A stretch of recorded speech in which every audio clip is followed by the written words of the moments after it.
Hi y'all, my name is Maggie Dickens and I am a professional counselor and personal coach in Houston, Texas. And I am going to piggyback off of the chair of the upcoming American Society of Clinical Hypnosis virtual workshop that you are a part of and that you just heard from. Well, first, let's say hello to Trixie May. She is one of my fur babies who hangs out on her dog bed all day while I am seeing my clients in an online format, just like you will be learning in an online format during this upcoming workshop. So, she doesn't seem too jazzed about it, but hopefully you are, as we dive into some important tips, tricks, and things to know about your upcoming workshop. Okay, so I'm going to do my very best to summarize a lot of information. And the great thing about my summary is that all of this information is available to you through the chair who you just spoke with and through the ASCH staff who sent you this email.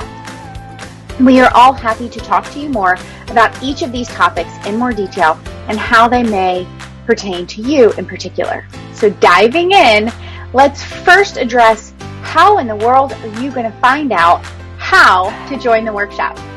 Hopefully, you have already received in this email or perhaps in a prior email a link to your specific training track Zoom room. Think of a Zoom room like a conference room. Those of you who are in the level 2 intermediate track will have received 2 Zoom room links. The one specific to your training track and the one for level 1. The level 1 Zoom room will be used for all of our group events. That's the welcome every day. That is any wrap up that will happen at the end of the workshop, which is going to span 5 days over 2 weekends. Over the course of the workshop, you will have the opportunity to learn from, work with, and get to know many different faculty members.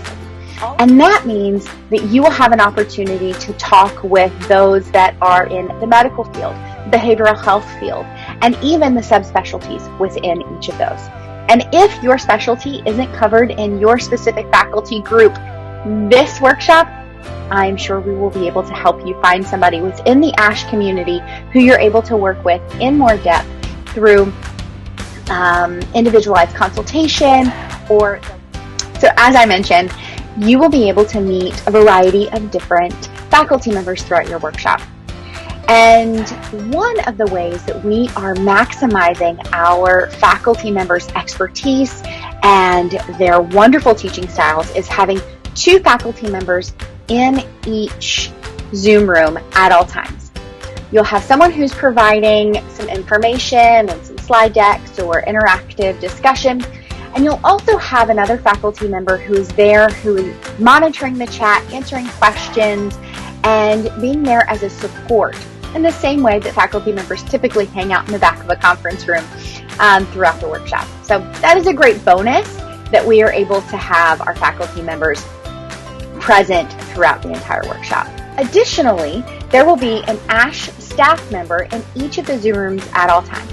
Those are going to be our tech gurus. Those are going to be the folks that if you're having any type of technical difficulty, they're going to be able to troubleshoot it with you.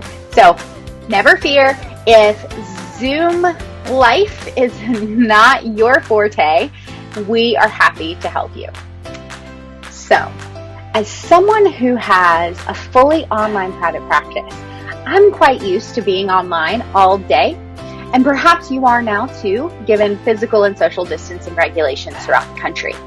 However, if this is not something that is naturally comfortable for you as it is for the introvert in me, I am going to talk to you a little bit about ways to make this a little bit easier to sit and remain focused online as you would sit and remain focused in a conference room. And one of the things is to make sure that you keep your water handy and to make sure that you're eating on your schedule. So as you'll notice in the schedule, there is not a place for a lunch break or an afternoon coffee break or something like that. And it may be your breakfast, lunch, dinner, lunch, dinner, late night snack, early morning caffeine break while the workshop is going on.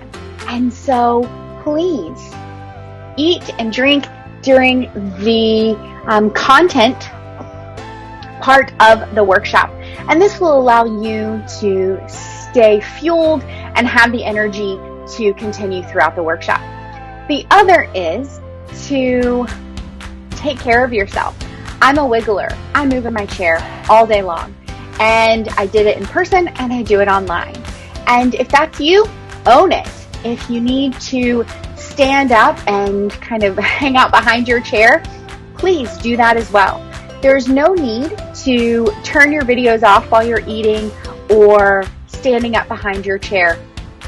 We're all friends now. We're all going to be great colleagues to lean on, and we are happy to be a part of this workshop with you.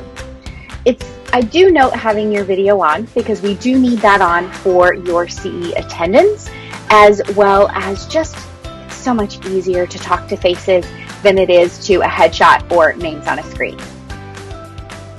Also, if you have any questions throughout the workshop, there is a chat function that you're able to type that question in. You are also welcome to ask those questions live. Each faculty member will have a preference on how they prefer to handle questions, and that will vary, and they'll let you know specifically. A little bit ago, I mentioned staying focused. As you can see, Tracy is not staying focused, and this is not what we want. Instead, what we want is you to be present for the entire workshop. And so if you have errands that you need to run or need to run on the treadmill and get that energy out or just get those steps in, please do so before or after the workshop. If you're not familiar with Zoom, Zoom is both a browser-based and an application-based software. We highly recommend downloading the application or the app to your desktop, laptop, smartphone, or tablet, whichever device you will be using throughout the workshop. Utilizing Zoom through the browser works, but the functionality is not nearly as robust, and the troubleshooting is a lot more difficult because it is based off of the browser that you're using and the updated version of that browser. So you could be using Firefox or Google Chrome or Safari and all of those. So please make sure you have the most up-to-date version of Zoom downloaded to your desktop, laptop, smartphone, or your tablet. I personally recommend using a desktop or a laptop for two primary reasons. One, your screen when you use a desktop or a laptop is going to take up your entire video box. And when you are on a mobile device, you get smooshed. And so that makes it just a little bit more difficult for others to see you when you're practicing in small group sessions and in demonstrations. The mobile devices are also smaller. This screen, while quite large for a smartphone, is still much smaller than my desktop computer. And that means that I'm going to have less of a view of my peers and gallery view when I'm doing demonstrations, when I'm needing to be an observer, those kinds of things. It's a whole lot easier to do so on a larger screen. Thing that needs to be covered. And that is some safety features that we have built in to this online format. When we meet in person, we know where you are. So if you were to be abducted by aliens, we could call law enforcement and say, come meet us at this hotel room and come investigate.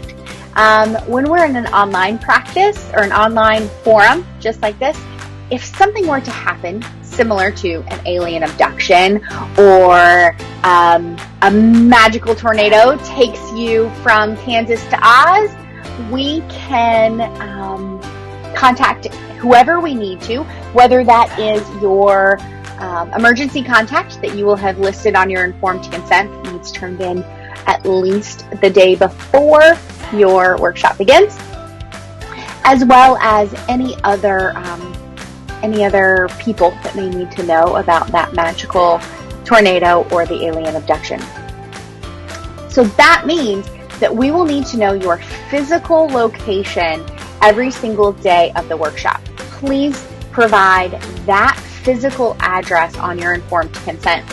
And if for some reason that changes from one day to the next, please notify the chair of the workshop or ASCH staff as soon as you know, just so that we can make that note. Additionally, the phone number that we are asking for on your informed consent is for similar unexpected events. So if you are like me and anything that is related to my practice, I give my phone number to my office. Please give your cell phone number that you can be reached at if there were some unexpected event going on. One of those things could be technological issues, right? So if we need to talk with you one-on-one instead of going through chat, we'll want to be able to give you a call. Please give us your physical address of where your 2 feet are going to be throughout the workshop, as well as the phone that you are going to have handy and be able to answer throughout the workshop. That would help us out greatly. I think we are at the end. Well, almost at the end. I have one more thing that I would like to discuss with you that I find to be not only very important, but the most fun, and that is the small group practice sessions. Small group practice sessions are by far my favorite part of ASCH workshops, and it is a great way to learn from and work with your peers on what you have been learning throughout the workshop. In in-person settings, we would move from one conference room to another into groups of 4 to 5, sometimes 6, and practice with one another. In an online setting, the Zoom room link that you will already be using will have breakout rooms from there. ASCH staff is going to take care of all of that information for you. They're going to assign you to a group, and all you'll have to do is click the button that says Join Breakout Room. Once you do, you'll be in a group of 4 to 6 people, and you will be able to practice one-on-one in that small group setting. In level 1 trainings, there are specific forms and a specific format to follow. And I'm going to be making another video message going over those forms and in more detail and in more depth. In level 2, you guys have already gone through all of those forms, and so it's going to look a little bit different, where you are going to be practicing all the things you did in level 1 in addition to what you're learning in level 2 during this workshop. So that's really cool. And during these breakout rooms, we will be asking you, and it's also, during the breakout rooms and all the demonstrations that will happen throughout the workshop, we will be asking you to hide your video and mute yourself, except if you are in the demonstration or in the dyad of a facilitator and a recipient. And the great thing about that is then all of your peers end up with 2 people on their screen, so you have a larger view of the facilitator and the recipient, which is a really great way to hone your observation skills. We'll tell you how to do that. We'll get more into that kind of stuff on day 1, just to let you know, but wanted to kind of mention that. All right, I think we made it through, and I hit all of my tips and tricks and very important information to discuss. I will be recording a video regarding small group practice sessions here in just a moment that will be sent out separately, and that way you will be able to take a look at it, stop it, start it as many times as you need. If you have any questions about the upcoming American Society of Clinical Hypnosis online workshop that you are a part of here in probably about a week or so, please reach out to ASCH staff or the chair of the workshop who you heard from at the beginning of this video. You'll have a wonderful time during your workshop, and I hope to get to meet each and every one of you very soon. Bye now.